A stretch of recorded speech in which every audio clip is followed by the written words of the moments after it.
Hare Krishna, Hare Krishna, Krishna Krishna, Hare Hare, Hare Rama, Hare Rama, Rama Rama, Hare Hare.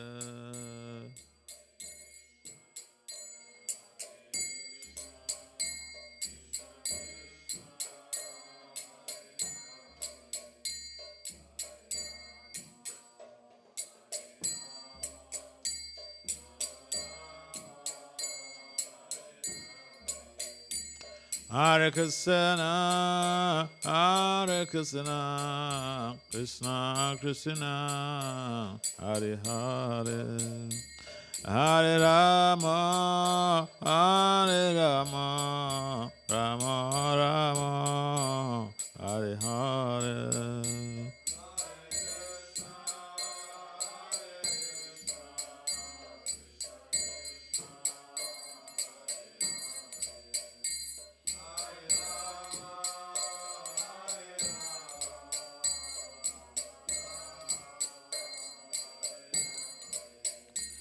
Hare Krishna, Hare Krishna, Krishna Krishna, Hare Hare, Hare Rama, Hare Rama, Rama Rama, Hare Hare.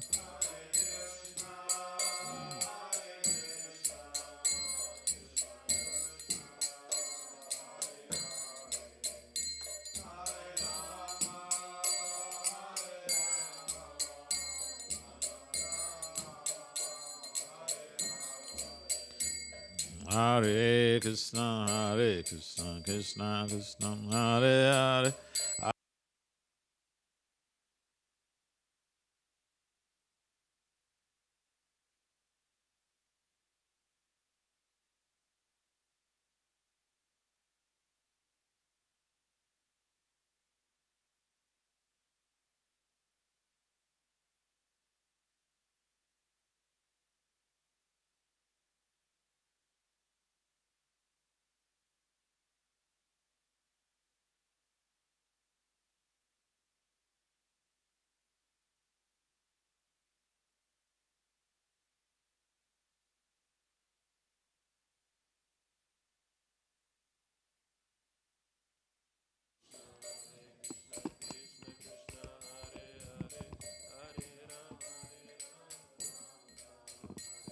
Jaya Prabhupada, Jaya Prabhupada, Prabhupada, Jaya Prabhupada.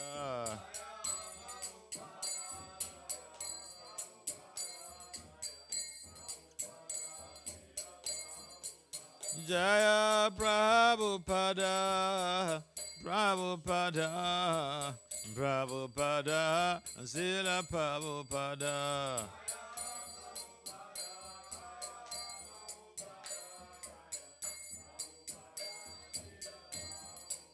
Prabhupada, Prabhupada, Prabhupada, Jaya Prabhupada.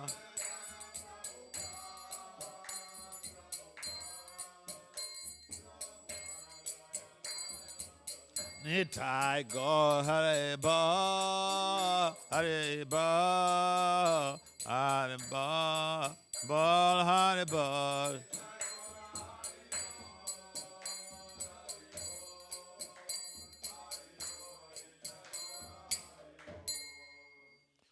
Jaya Vishnupad Paramahamsa, Parivraj Acharya. Asto through Sasad Srimad is divine grace, his compound Acharya, Srila A.C. Bhakti Vedanta Swami Prabhupada Maharaj Ki Jai. Jaya Vishnupad Paramahamsa, Parivraj Acharya. Asto through Sasad Srimad is divine grace, Srila Bhakti Siddhanta Saraswati Thakur Goswami Prabhupada Maharaj Ki Jai. Ananta Koti Vaishnavina Ki Jai. Namacharya Srila Haridasa Kaur Ki Jai. Prem se kahao Shri Krishna Chaitanya Prabhu Nityananda Si Advaita Gadadara Si Vasari Si Gaura Bhakta Vinda Ki Jai. Sisi Radha Krishna Gopal Gopinath Shyamakunda Radha Kunda Giri Govardhan Ki Jai. So Vrindavan Mathura Dham Ki Jai. Si Mayapur Navadip Dham Ki Jai. Si Jagannath Dham Ki Jai. Ganga Maya Yamuna Maya Ki Jai. Simati Tulsi Devi Bhakti Devi Ki Jai. Samaveda Bhakta Vena Ki Jai. Nitai Gaur Premanandi. All glories to the Sama devotees. All glories to the Sama devotees. All glories to the Sama devotees. All glories to Sisi Guru and Guranga.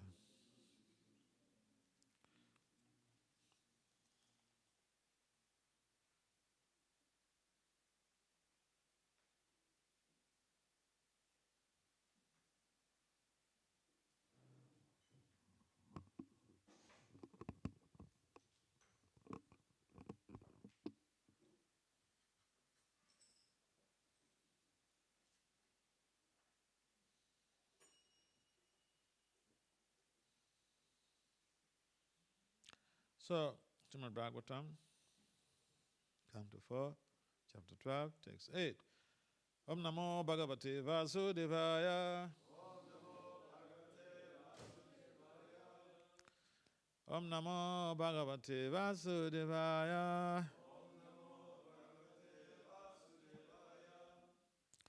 Om Namo Bhagavate Vasudevaya.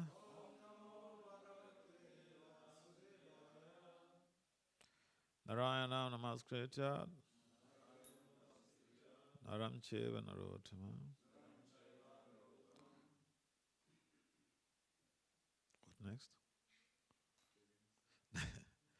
Devi Saraswati Vyatsa Tato Jaya Modirai. Nasa Prayesva Bhadrisu Nityam Bhagavata Sevaya. Bhagavati Uttama Sloke Bhakti Bhavaiti Naistaki. So, welcome everyone to this segment of the morning program, the class, Srimad Bhagavatam class, hearing about Krishna and his devotees' pastimes. So the title of this chapter is Dhruva Maharaj Goes Back to Godhead. Matriya Huvacha Saraja Rajena Varayachodito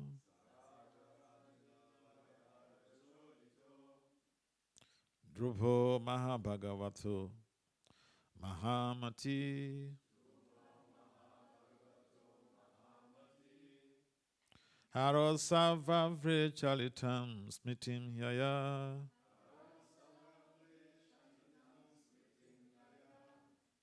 Tarantyayatnena Duratayam Tamaha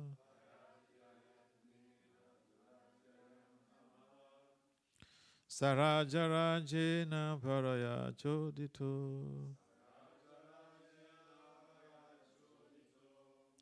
Dhruvo Maha Bhagavato Mahamati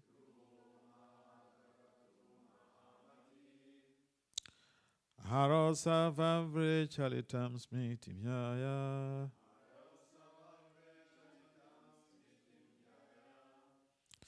Tarantyayatnena Duratayam Tamaha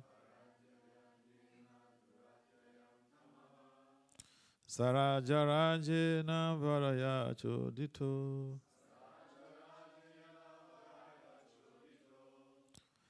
Dhruvo Maha Bhagavato Mahamati Harosavavre Chalitam Smiti Yaya Tarantyayatnena Duratayam Tamaha.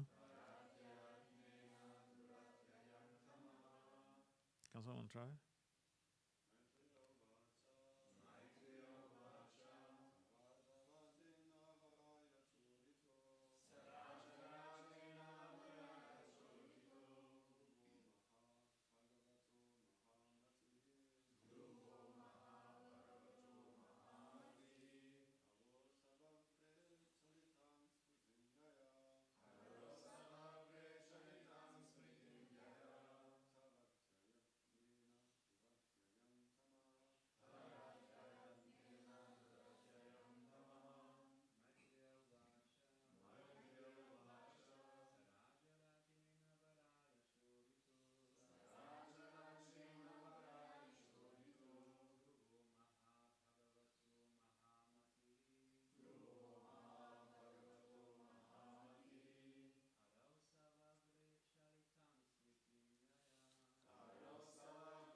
Ladies?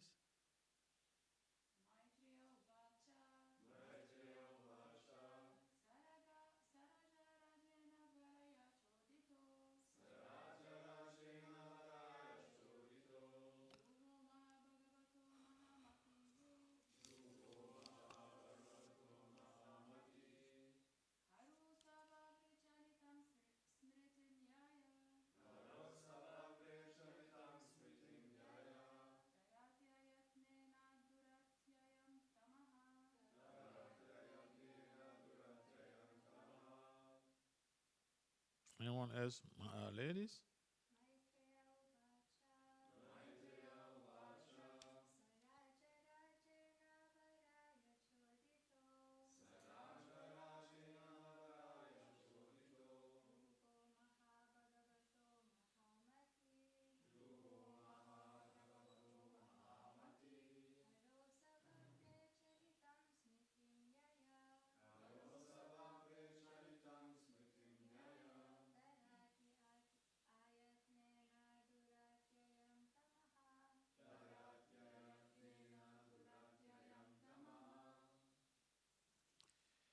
Okay, so what for what? Translation? And then translation on purport by His Divine Grace is confound Acharya. Sila Abhachan Vina Bhakti Vedanta Swami Papa Maharaj Ki Jai. Sila Prabhupada Ki Jai. Matriyaha Uvacha. The great sage Maitreya said, Saha, he, Raja Rajena, by the King of Kings, Kuvera, Varaya, for a benediction, Choditaha, being asked, Dhruvaha, Dhruva Maharaj, Mahabhagavataha, a first-class pure devotee, Mahamati, most intelligent or thoughtful,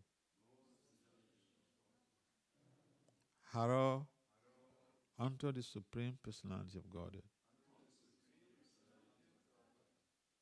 Saha, he, Vavre, asked, Chalitam, unflinching, Smritim, remembrance, Yaya, by wish, Tarati, crosses over,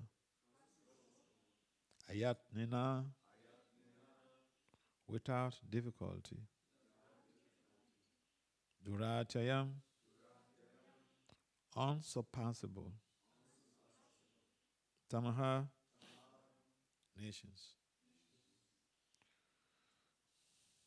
Translation. The great sage Maitreya continued, My dear Vidura, when thus asked to accept a benediction from Kuvera, the Yavaraj, king of the Yakshas, Dhruva Maharaj, that most elevated devotee who was an intelligent and thoughtful king, begged that he might have unflinching faith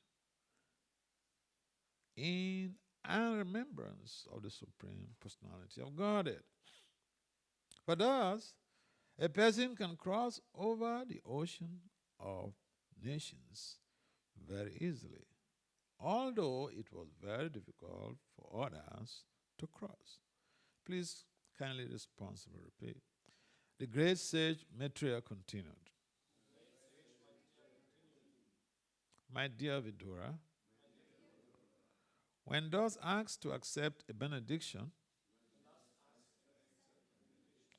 from Kuvera, the Yaksharaj, king of the Yakshas, Dhruva Maharaj, that most elevated pure devotee,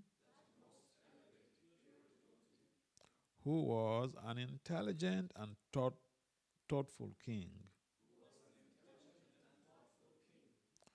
begged that he might have unflinching faith in and remembrance of the Supreme Personality of Godhead. For thus a person can cross over the ocean of nations very easily, although it is very difficult for others to cross.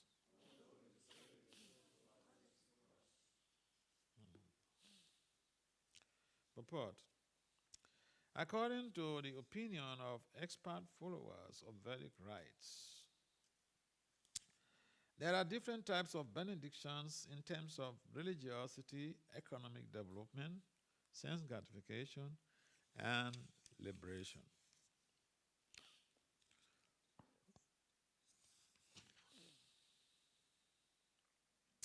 These four principles are known as Chaturvargas. Of all the Chaturvargas, the benediction of liberation is considered to be the highest in this material world. To be unable to cross over material nations is known as the highest purusata, or benediction for the human being. But Dhruva Maharaj wanted a benediction which surpasses even the highest purusata, liberation. He wanted the benediction that he might constantly remember the lotus feet of the Lord. Thus, this stage of life is called Panchama Purusata.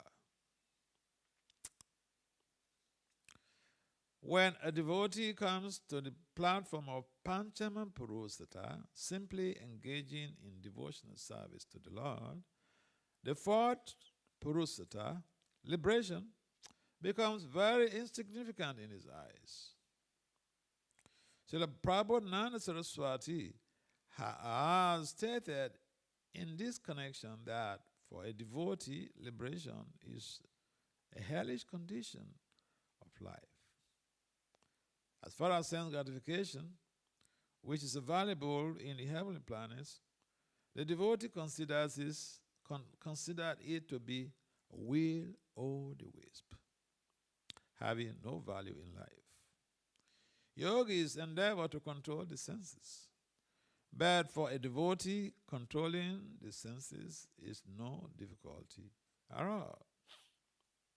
The senses are compared to serpents, but for a devotee, the serpent's poisons teeth are broken.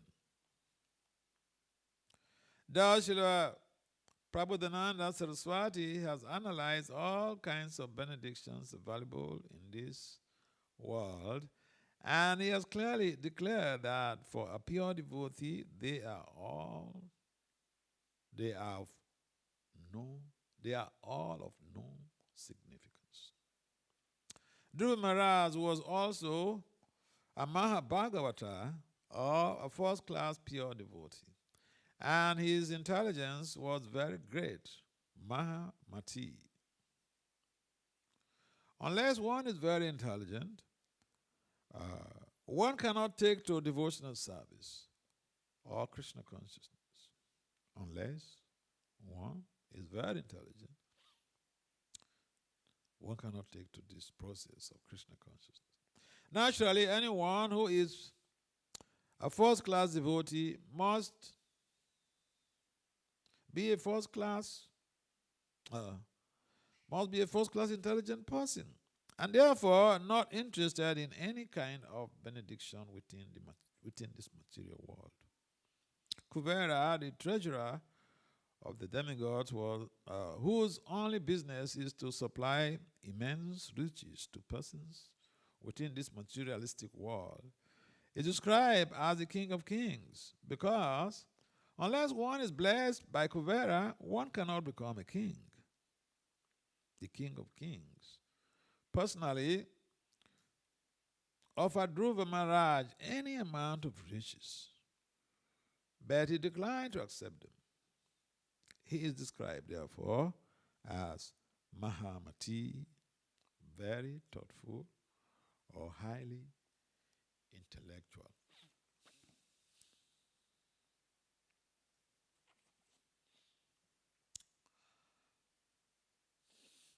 Obagyanatimirandasya, Ganajanansalankaya, Saksudamilitam Yena Tasmai, Se Gurve Namaha.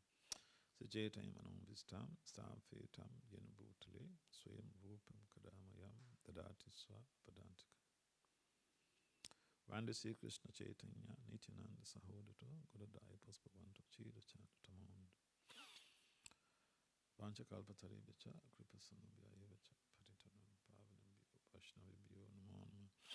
Jaya Sri Krishna Chaitanya, Prabhu Nityananda, Sri Advaita Gadarara, Sri Vasadi, Sri Gaura Bhaktavinda. Hare Krishna, Krishna Krishna, Hare Hare, Hare Rama, Rama Rama, Hare Hare. Namo Vishnu Padaya Krishna Pristaya Bhutale, Srimad Bhakti Vedanta Swami Itinam, Namaste Saraswati Devi, Gaura Brahmacharya, Nirvisis, Sanyavali Pasatkanda Satarana. So welcome everyone to this morning class. So we hear from Maitreya recounting the encounter of Kuvera and Dhruva Maharaj. And he was recounting that narrative to Maitreya was recounting that narrative to Vidura. So all of these people, they are very highly exalted.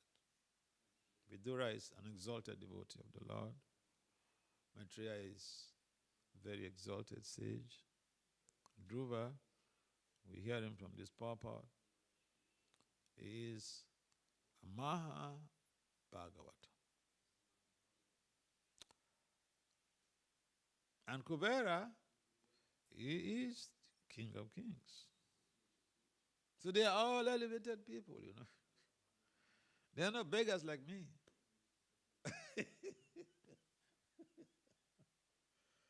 So, in the Prabhupada also emphasized that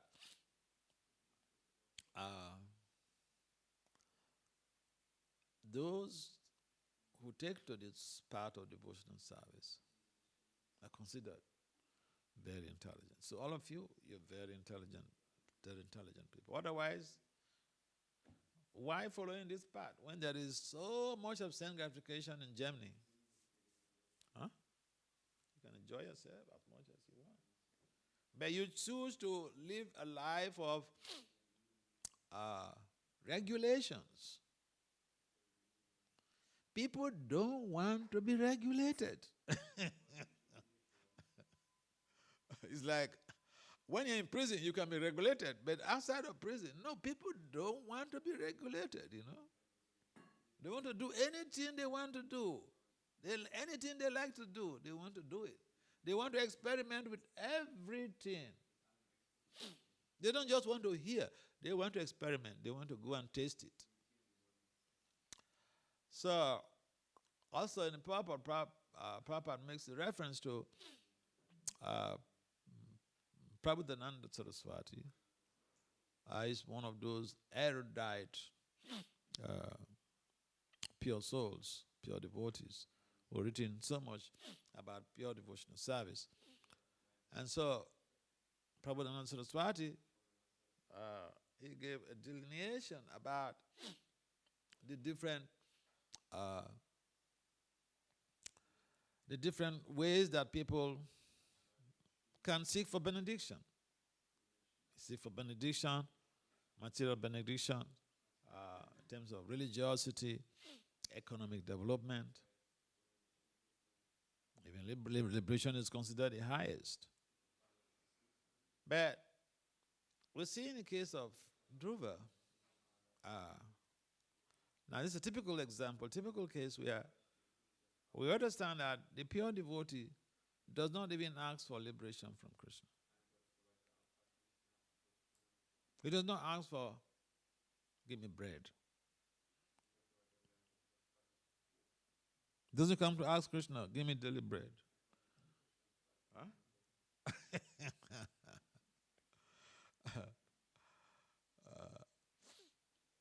Whereas, people are busy begging God. You see, our tradition is that we're begging God for what? What do we beg Krishna for? We're begging Krishna for what? Every day we're begging Krishna for one thing. Tell me. Bolo. Service, yeah. We are begging Krishna for service. Other people are busy going to the churches, going to the mosque, and they're begging God for bread, for good wife, for good husband, for good car, for good job, good this, good that.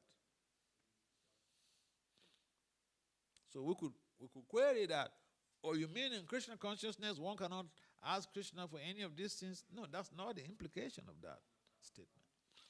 In fact, Krishna advised people, he said, instead of going to the demigods, whatever your desires are, hey, come over here. Come to me. He said, come to me. Come to me. Krishna is the best of pranksters. Because Krishna knows that if whatever desires you have, when you come to him, you will get purified of those desires. And you ultimately will be seeking to love him. You'll be crazy after him. To the point that for the pure devotees, Akinchanas, Krishna, you know what he does for them? It doesn't matter who you are. It doesn't matter your background. He makes you to be a beggar. Who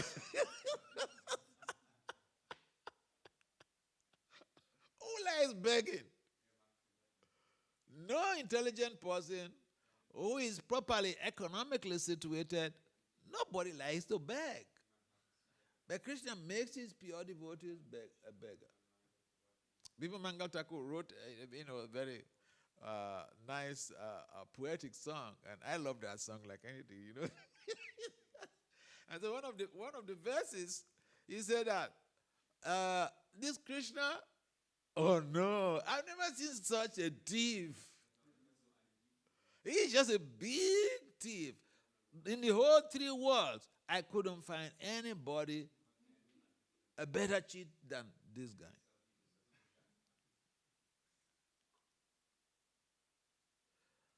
So he goes to steal the clothes of the cowherd girls. They are beating. He went to steal the clothes of the cowherd girls. One could say, this Krishna is just a rascal. He goes around the neighborhoods to steal milk products. Even these parents at his home, Mother Yasoda has a stock of milk products, but Krishna goes out to the neighbors to steal milk products. So Bipa Mangal says, this thief, I don't understand. In the whole 3 worlds. And not only that, see, thieves only want to take something from you. Have you seen any thief that comes to you and says, give me all of your sinful reactions?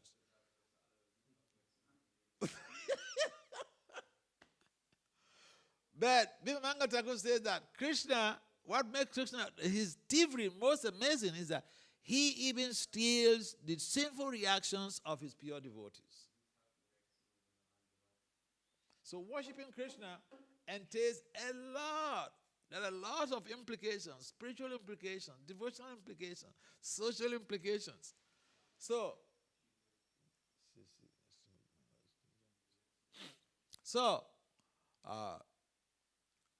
the very idea that we are worshiping Krishna, we should understand about who this person is.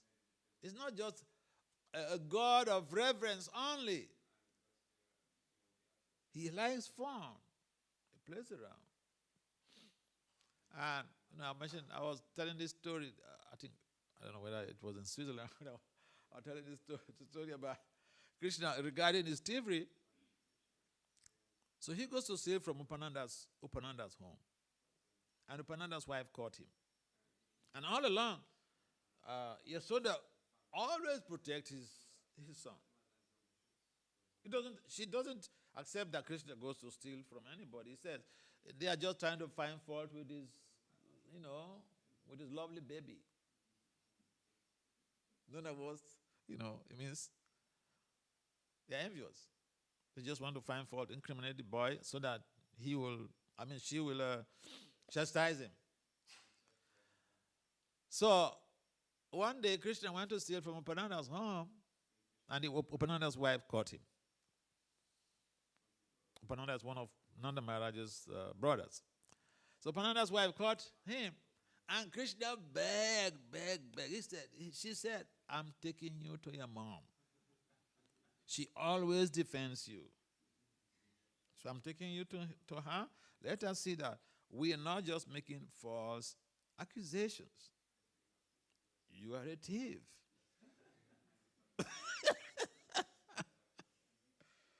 So Krishna begged, and Upananda's wife was very adamant. So, not to disgrace him along the road, she used a sari to cover his face. Let's go. So they went to Mother Yasoda's home, and then she announced that, hey, Mother Yasoda, see, I brought Krishna. He went to steal in my home, in my house, and I brought him. You kept defending your boy. I brought him right here. He said, where is he? So she unveiled Krishna, and what happened? Upananda himself.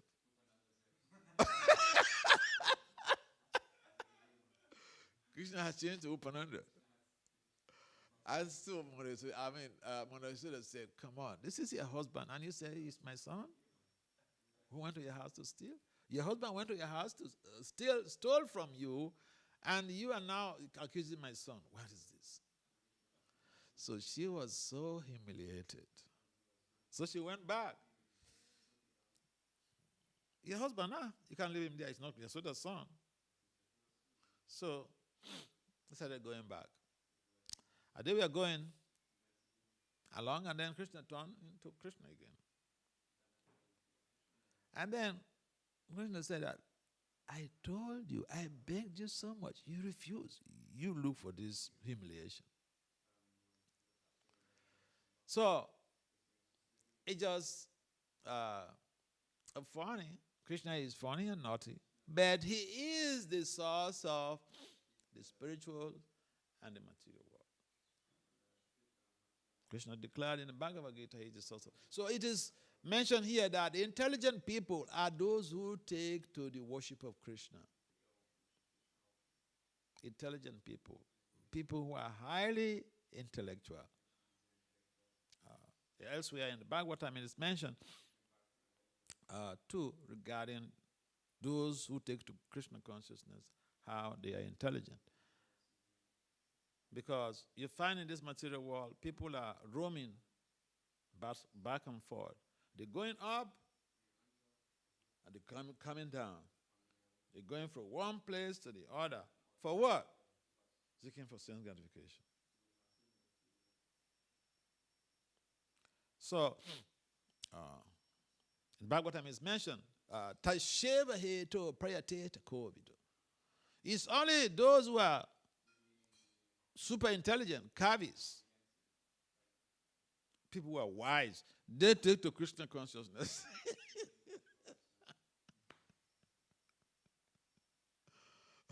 Yeah. Na labhyate brahmatam upariada. They don't follow this. They don't follow the flow.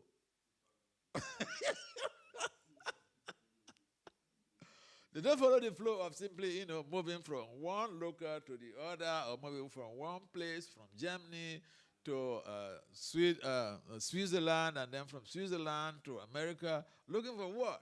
Same gratification. No, they don't. Intelligent people, they don't really care about those things. They take to Krishna consciousness. Instead of going from one Brahmanda to the other, from heaven, finish if you are pious, pay your pious credit is expired, you come down again to the middle planetary systems to begin to work very hard.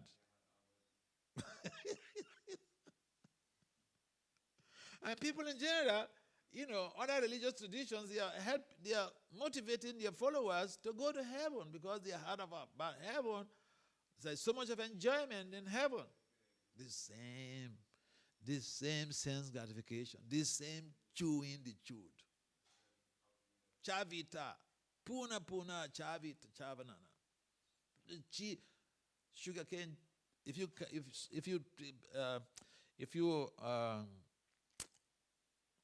squeeze a sugar cane, you squeeze all the juice out of it and you throw the shaft away. And it's only a mad person who will pick it up and start chewing it. But that's what we are doing in the material world. Puna, chavita, chavana.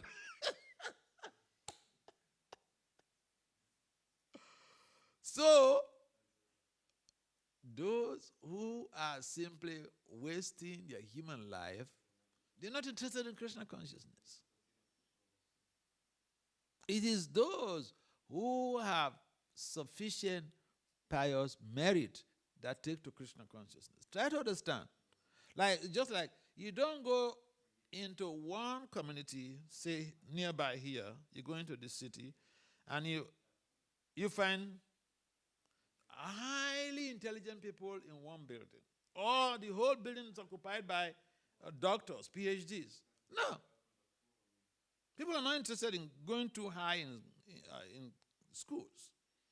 They finish first degree, immediately they go to work to get money and enjoy themselves. Who cares about going to suffer more and more? I remember one young boy I met in Boston, in Massachusetts, in America. He was driving me around when I went to Boston. And so I asked him, who owns this car? He said, my mother. He said, his mom. I said, why don't you go to school so that you can get a job and have your own car? He laughed at me. He said, Maharaj, 18 years. 18 years is referring to graduating from high school. He said, 18 years of schooling. I am done.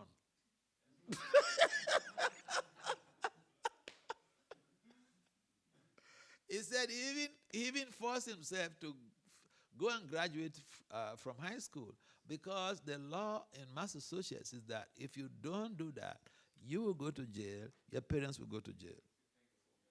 Yeah. Education is compulsory in that state. So,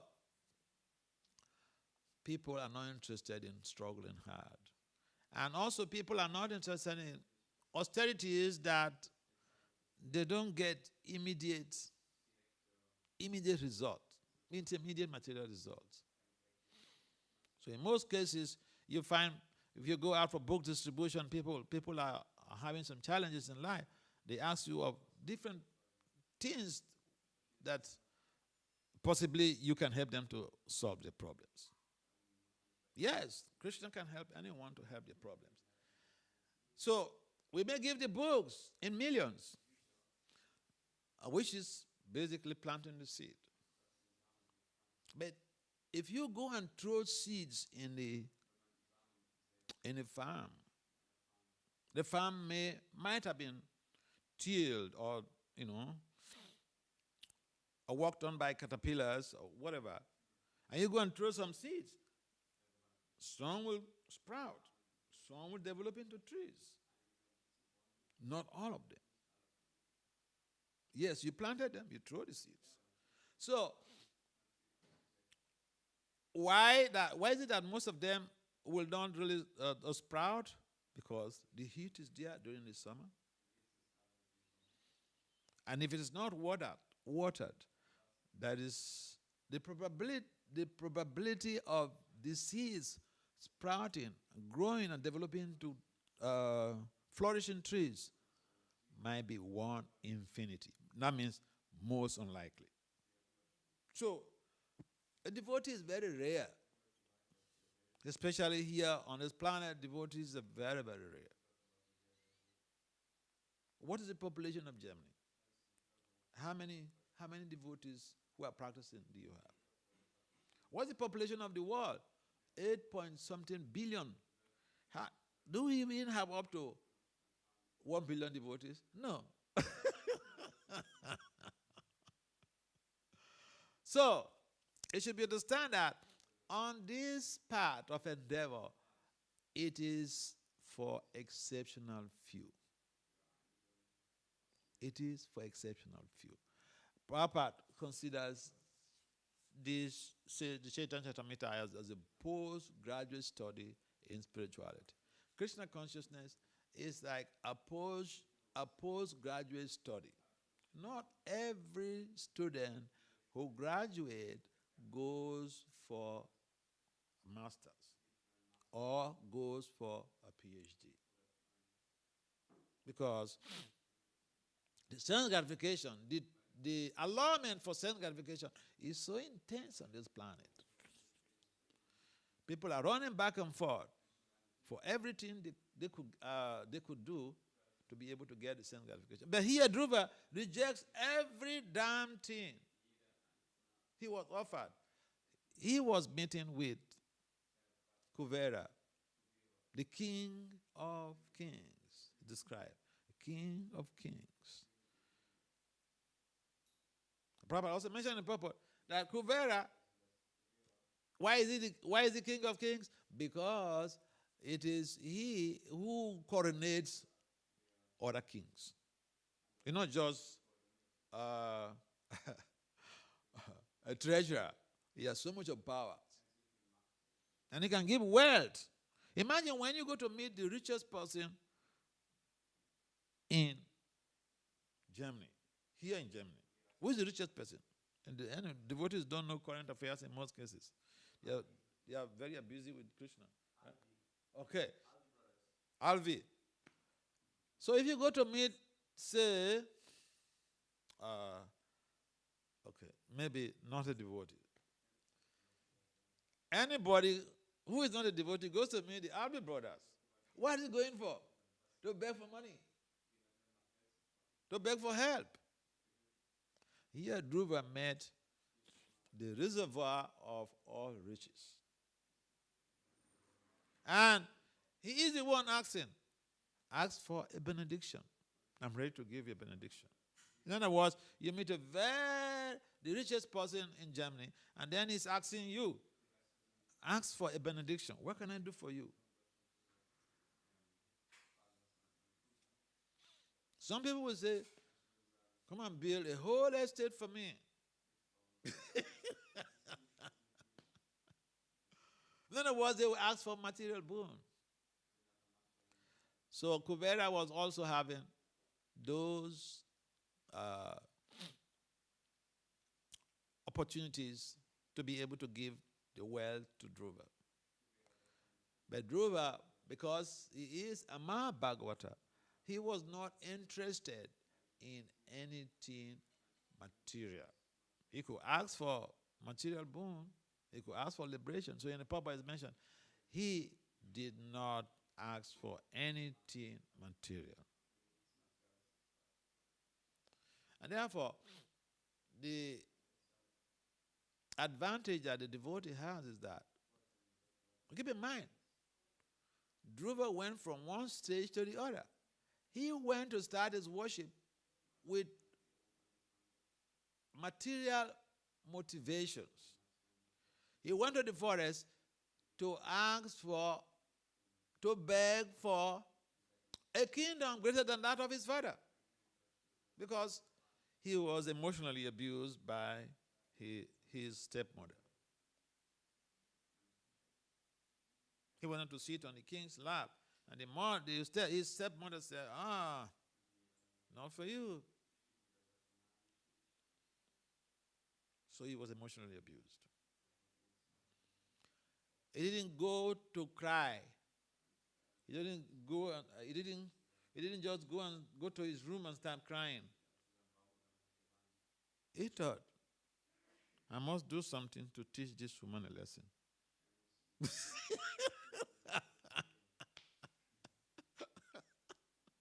Sometimes we get insulted by somebody and, we get traumatized and we're weeping and we feel so sorry. Our low self, we become so much ingrained in low self-esteem.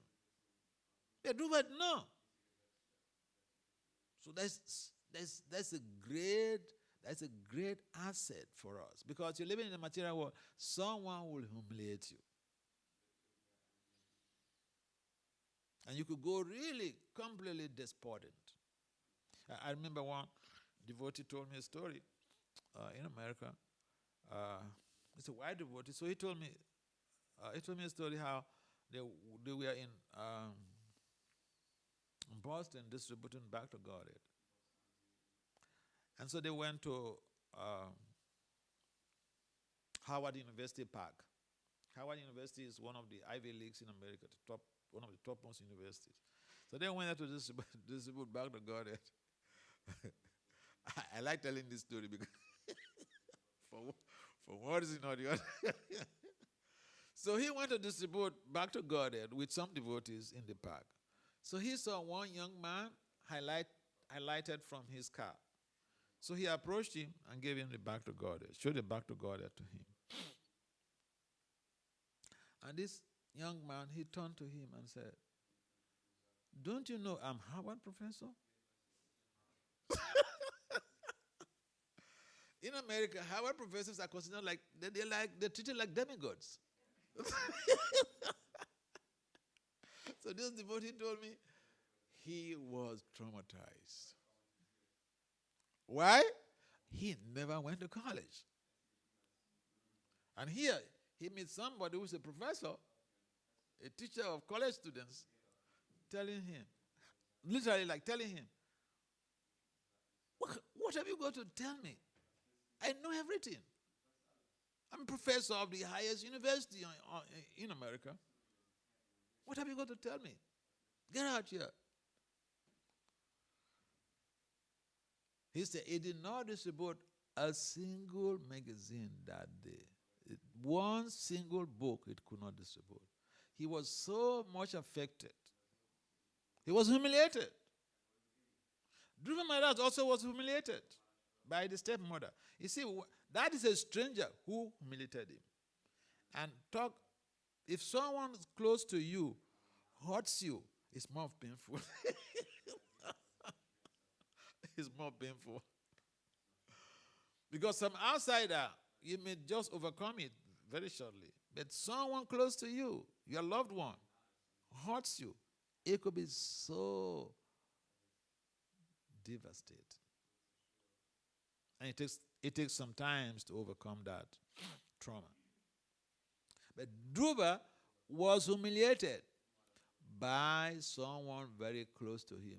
His stepmother, that's the next person to his mother. But he didn't go into despondency. He was having that Kshatriya spirit. And therefore, the Kshatriyas, if they are injured on the battlefield. Here, Dhruva was injured. If the Kshatriyas, if even they are injured on the battlefield, they keep fighting. Sometimes other colleagues will just come and then bundle them and take them away. But they keep fighting. Dhruva was still fighting. So there's a lot we can learn from Dhruva's life. If someone hurts us, someone humiliates us, we should not just go into seclusion and Okay, maybe you come to the temple and someone says something hurtful to you and you so decide, all right, I'm not going to this temple anymore. Temple is belonging to Lord Shingadev. So, if someone hurts us, we have to strategize ways on how to overcome that, how to transcend that, how to move forward with our lives. This is what Dhruva Maharaj did exactly. He wanted to meet his mother, complain to the mother, and the mother gave him some instructions. He gave him some advice. It's only Lord Vishnu who can help you. Where can I find Lord Vishnu? Or sages, they go to the forest to seek for him. So here we find a young boy, a Kumara, by the way, 5 years old. It's not something to talk about. But he was very, very determined to forge ahead, although he was humiliated. And he was successful. The beauty is that he was successful. And therefore, it is important for us to understand that the devotional life we are following, we need to remind ourselves that this is the highest activity anyone can perform in this universe. Not just this planet, in this universe. This is the highest activity one can perform. And you're guaranteed of the results. Other activities you may perform, you may not be guaranteed of the results. And if you don't get to the final stage, you are done. Finish. Devotional service, if even we are not able to get to the final stage, Krishna makes an arrangement. There is no loss or diminution on this part of Bhakti. And so, we should not feel hesitant to give in all of our energies in devotional service. Because there is nothing in this world that is more glorious than service the lotus feet of the Lord. And you are considered the most intelligent person by taking to this part of devotional service. Even materially speaking, we've seen situations or cases where devotees go out to preach, and people just think that oh, those people, you have to go to college, you have to go to university to acquire plenty of degrees before you can join them, because they talk,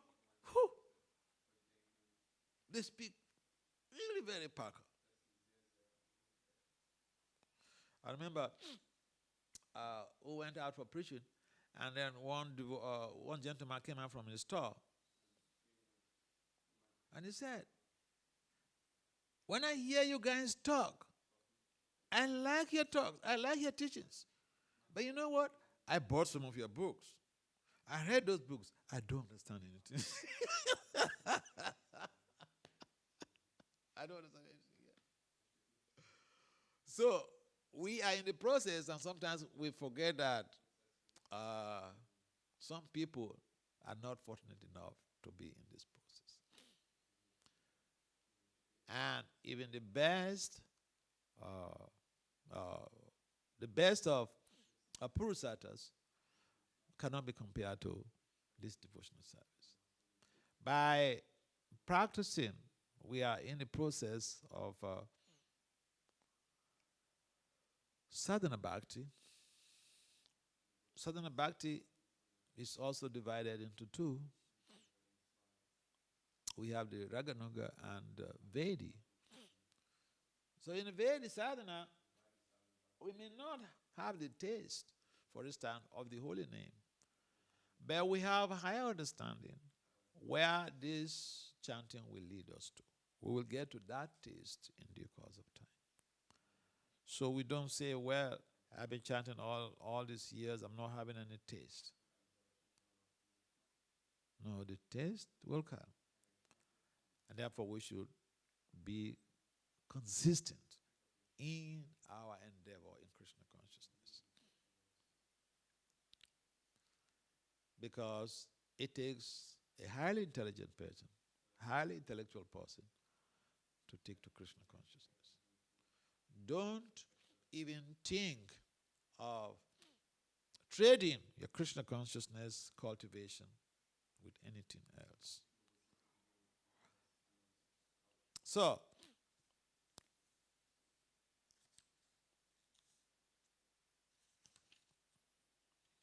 the great sage Maitreya continued, my dear Vidura, when those asked to accept a benediction from Kuvera, the Yaksharaj, king of the Yakshas, Dhruva Maharaj, that most elevated pure devotee who was an intelligent and thoughtful king, begged that he might have unflinching faith in and remembrance of the Supreme Personality of Godhead. For thus, a person can cross over the ocean of nations very easily, although it is very difficult. Durataya means something very difficult. Like Krishna used the word in the Gita, Mama Maya Durataya, my material energy, very difficult to overcome. So, it is very difficult to cross over the ocean of nations and attain Krishna. That is recognized also in this purport. But by taking to Krishna consciousness, by remembering Krishna, one is endowed with that privilege of perfecting his existence or her existence in remembering, chanting or remembering, hearing and chanting Krishna's holy names. So this is it's called samadhi, constantly engage in Krishna's service. Man mana, Krishna demands also of that. Man mana, always think of me. So Dhruva is aligned with Krishna's statement, and he knows that always to be situated on the platform of always thinking of Krishna is the highest benediction. So he sought for that highest benediction. Any comments or questions? Yes. You spoke how distributing books is like putting seeds in the ground. But if the ground is useless, no seed will sprout. So I grew up with quotes by Srila Prabhupada who would say that if he touches the book, if he appreciates the book, if he reads one word, he makes some substantial advancement. So are those simply words of encouragement for his disciples, or did he actually mean this? Because then, even though you cannot see the seed sprout immediately, but it means that there's some acid, there's some effect, sure, which will take place over time. So how is that? Yeah. What proper meant is no allegory there. It's not a metaphor. It's a literal statement. So yeah, just see, these books, this is the literary incarnation of Krishna. Just like we don't keep deities on our laps. If you read the Pancharatra Vidi, the authors mention so many rules in worshiping the deities, so many rules in dealing with the deities. You can't keep deities just beyond your waist. No. So these books also, we are not supposed to put them on our laps. Why? Because the Bhagavatam, the Bhagavad Gita, they are the literal incarnation of God. So yes, If you just encounter the Lord, you get benedictions. So if just by touching the book, yes, you get benediction. And there are people who buy Prabhupada's books. I remember somebody, one devotee was telling me how his brother or father or someone in the family bought a Bhagavatam. He puts it in his library, and then he was cleaning the library. And one day, he just saw this book. He was attracted to the book. He picked it up. He read, and there were strange philosophies in it. That's how he became attracted to it. He liked strange things that he never heard before. That's how he became a devotee. The person who bought it couldn't practice, did not even read it. But just by buying, you get some benediction. Just by touching, you get some benediction. I mean, it's like fire. You get close to fire. You feel the heat. So, yeah, the analogy that I gave in terms of the seeds is that each time we do something, it should be considered that we are doing something for the purpose of regeneration of Krishna consciousness in peoples. But the irony is that not everyone is ripe to sit down and chant Hare Krishna or follow your four regulatory principles. And if you're expecting everyone to come to the temple and sit down and chant and follow four regulatory principles, that expectation may not be met. Because I've seen people also in my life, they are top class professors and all these things. They like Krishna consciousness, but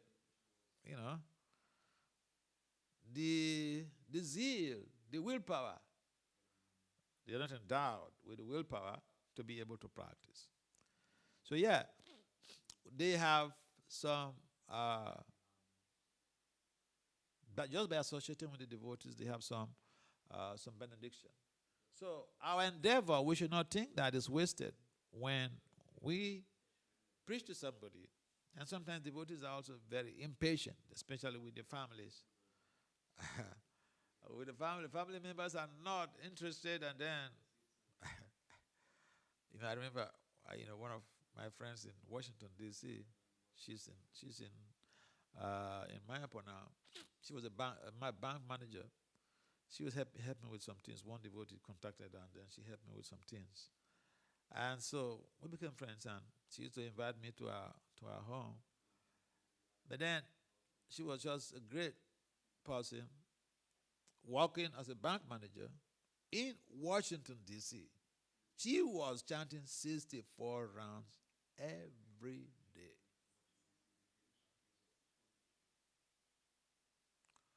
A bank manager in Washington, she was chanting 64 rounds every day. The result of that is that at some point in time she retired and went to Mayapur.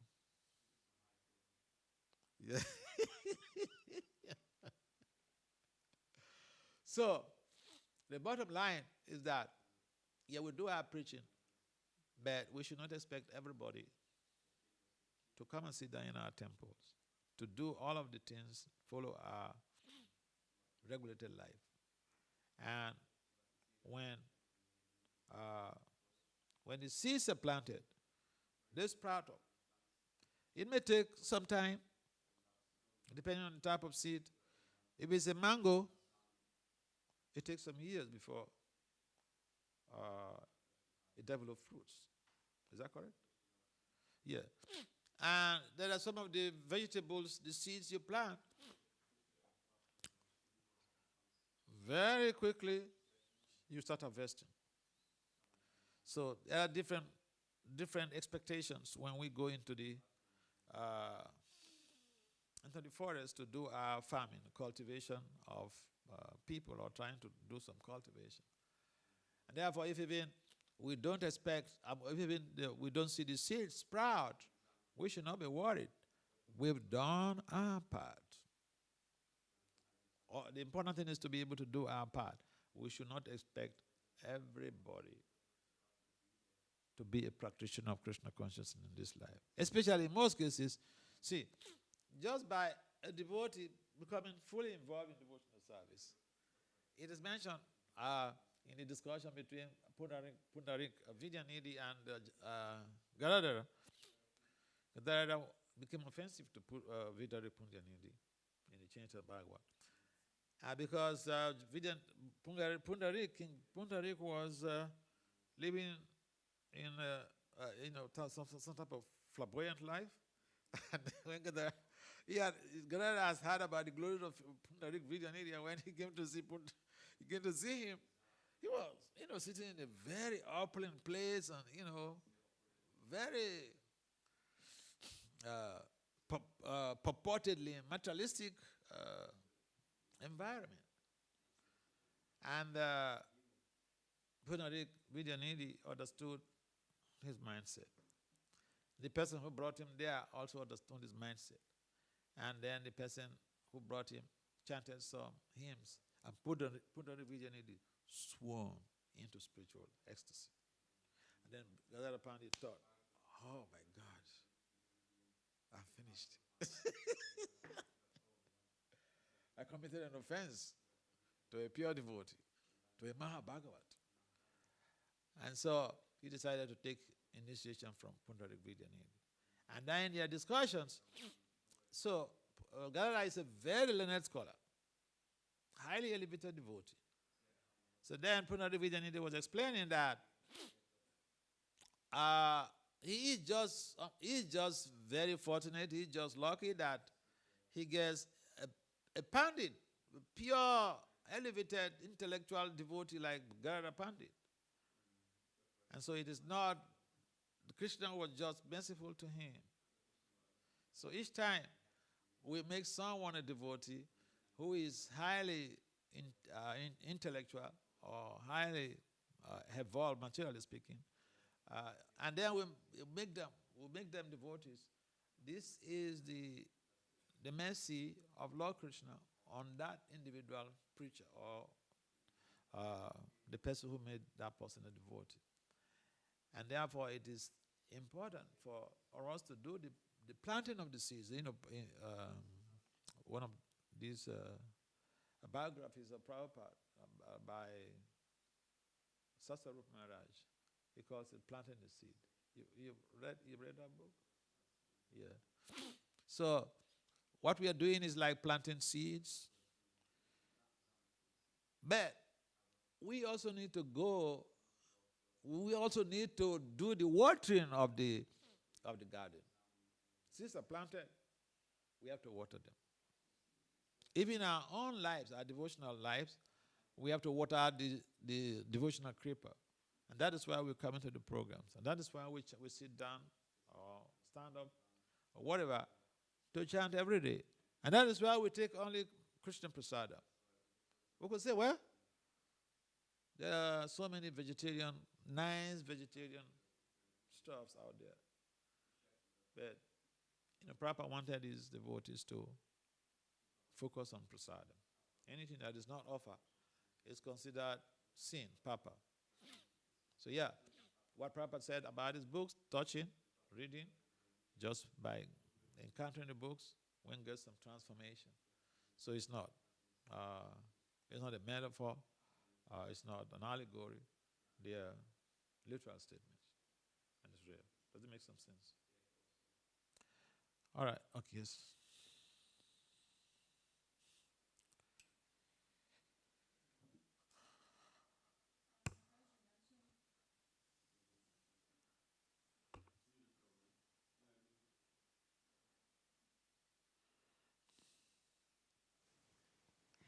Maharaj, you mentioned that devotees are intelligent and exceptional people. Having this mentality, how can we always stay humble? Because sometimes it's tricky. You will feel like, oh, maybe I got this gift of Krishna consciousness, so I'm better than the other person. Sometimes it's really tricky. So what's your guidelines for us to always stay humble? Yeah, that's a very, very powerful, nice question, Yeah, see, we have a tendency. We have, Bhakti Swami Maharaj mentioned that the false ego is our greatest problem. For devotees, the false ego is our greatest problem. Not even lost.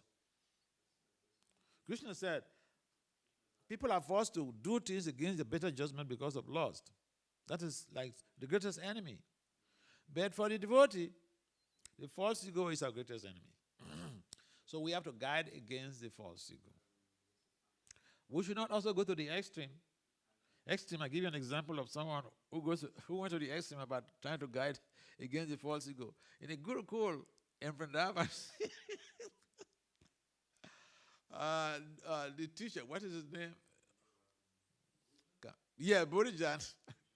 Burijan told a story when he was giving Bhakti Sastri class. He told a story how one of the students in his class was not doing good.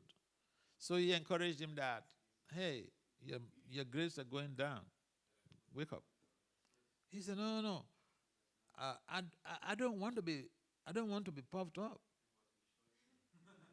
If I get high grades, I'll be puffed up.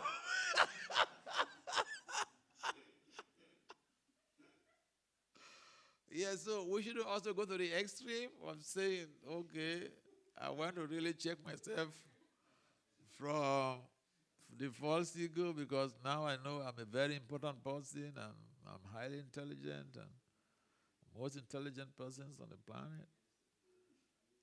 So I want to be careful so that I don't get puffed up. See, what we can do is to always look around, and we will always get somebody that we can learn something from. In other words, we can always emulate something from somebody, some devotee. Instead of imitating, we can emulate. Imitating here connotatively implies that someone, if even someone does something unhealthy, unethical, and then we want to do like that. That is imitation. But emulation, it implies that we look at the good qualities of people. Haridas Pandit, in the Chaitanya Charitamrita is mentioned that Haridas Pandit, there's Haridas Thakur, two Haridas Thakurs, but this is Haridas Pandit. Haridas Pandit, he has this value, this quality of looking for the good qualities in people and pick them up. He doesn't look at the bad quality. So we'll always see people who are better than us, and we can always learn from them. And when we see people who are better than us, we should not be despondent. We should not think, or that should not lower our self-esteem, but we can learn something from somebody. And we can always remain humble. For instance, okay, I'll give you an example of, I can give you an example of myself. Okay, so here somebody, I go to places sometimes and people say, oh, he's very lucky. He's a Swami, he's a guru, has a PhD. So sometimes people, I got confronted also, people ask me, so, man, I don't see you being puffed up, you're just very simple, you talk and smile with us, you sit down and eat the same, and eat. So what is your secret? I said, see, I always find people who are better than me, like PhD. I have friends who have 3 PhDs. So what will make you to be puffed? You will always find someone who is better than you. Duryodhana was asked by Drona to go out and check whether he will get anybody that is better than him. He came back to say, no, he didn't find anybody.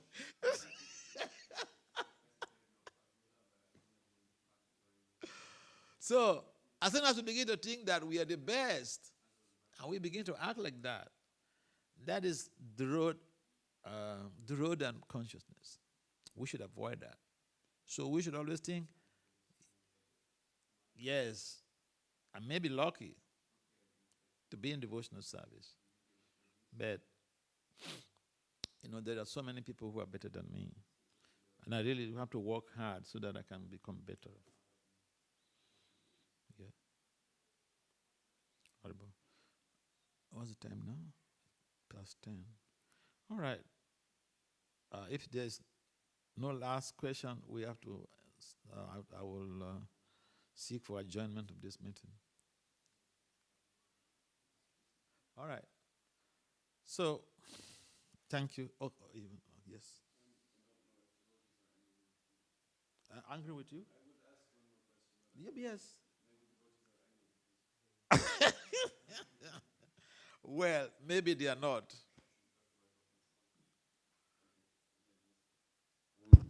In the purport, it mentioned about snakes with broken fangs.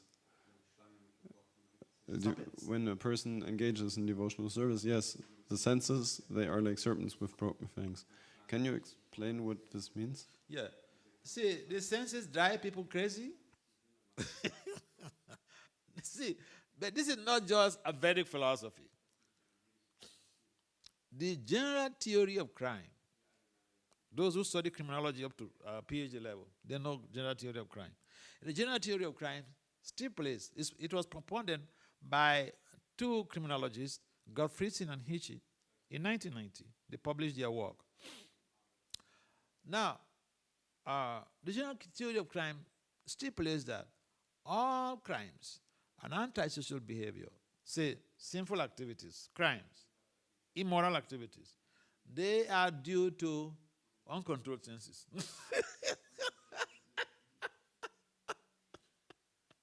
So it's not just the Bhagavatam philosophy, okay? They put it in a very nice way. All crimes and antisocial behavior are due to low self-control. So the sensory modalities, or we describe it as the senses. So the sensory modalities and the mind, they could be very, very distracting. And the senses drive us crazy. What do you think that people use all these high-powered perfumes? Some people, they use perfume, and then they pass you, and you're literally drawn. Yeah. Yeah. I remember, I don't want to mention the temple bed. I was in one community, so I saw there was this beautiful devotee, beautiful lady, and then she was putting on ankle belt. So sometimes I used to, be in the mode of joking. She was in the class there. So after the class, she came to me, we were discussing. And then I said that, so such and such, the class was on ankle belts. The verse of that 10th canto was on ankle belts. So I asked her that, so why are you putting on ankle belts? She looked at me right in the face. She said, for attraction.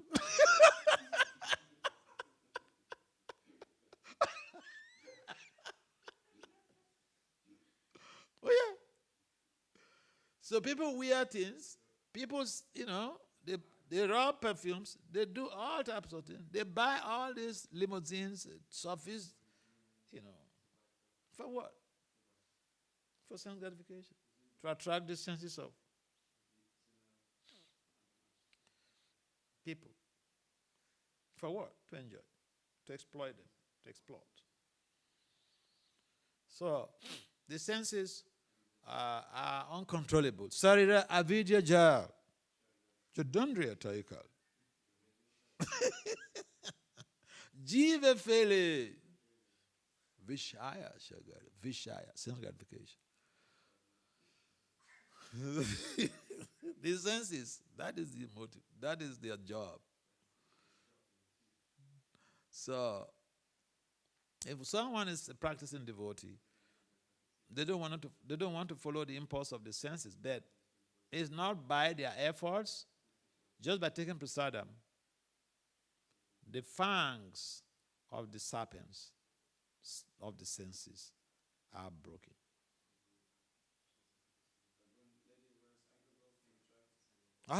She said She asked her, why are you putting on ankle belts? She said, for attraction.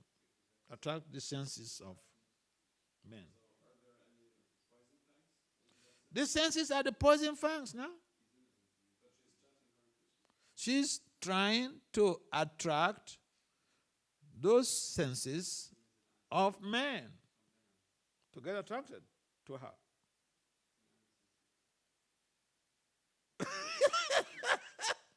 Are you just poking me or what? I can go raw, okay, if you want, if you ask some questions, yeah. So, the senses are like serpents. Why? You know why my former president Trump in America, he was found guilty of 34 criminal charges. His sentencing is pending in September 12 also. If they sentence him to go to jail, finish. But what is the cause of the problems? Uncontrolled senses. In Bhagavatam is mentioned, Adanta Gobi Vishatam Tamishram. Uncontrolled senses are the ones that create hell for us. Yes. You tell me one problem that we have that is not due to uncontrolled senses. Tell me one problem a devotee had that is not due to uncontrolled senses. Yeah. So, yeah, the description given there, the analogy given with the serpent is very perfect. And so for the pure devotee, the fangs of the serpent, the poison is broken. He might stay around the same gratification there, and then he is not affected. It's like, it's unimaginable. And then we don't have, even in the colleges and universities, we don't have any institution that is teaching people how to control their senses. We see all over the world arousals, agents of arousal of the senses. And they advertise even, desire more. Go for this. Go for that. These are, the advertisements on the billboards, they fall under the category of subliminal advertising. You can have something on the TV advertised, if even it's unhealthy, and keep advertising it. The people in general, they see the TV as authority. And so they will say, I saw it on TV. Therefore, it must be authorized by the government. Yeah. So, the senses, uncontrolled senses are the worst enemy of the condition. So, devotional service, one of the positive side effects of devotional service is that the senses become purified and they become controlled. Externally, honestly speaking, which university, which institution is teaching anybody, anyone, about how to tame the senses, how to become free from the enslavement of the senses?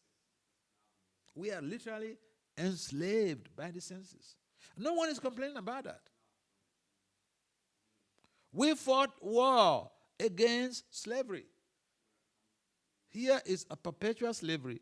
Nobody talks about it. Yeah. So it's only the devotee who identifies this type of enslavement and says, I'm going to break off. I'm going to be decarcerated from this enslavement. And it begins with regulating the senses. Krishna mentions self-regulation. Yuktahara viharasya. What we eat, the sleep, everything has to be regulated. And take all the Krishna prasada. Srila Prabhupada ki jai. Srimad Bhagavatam ki jai.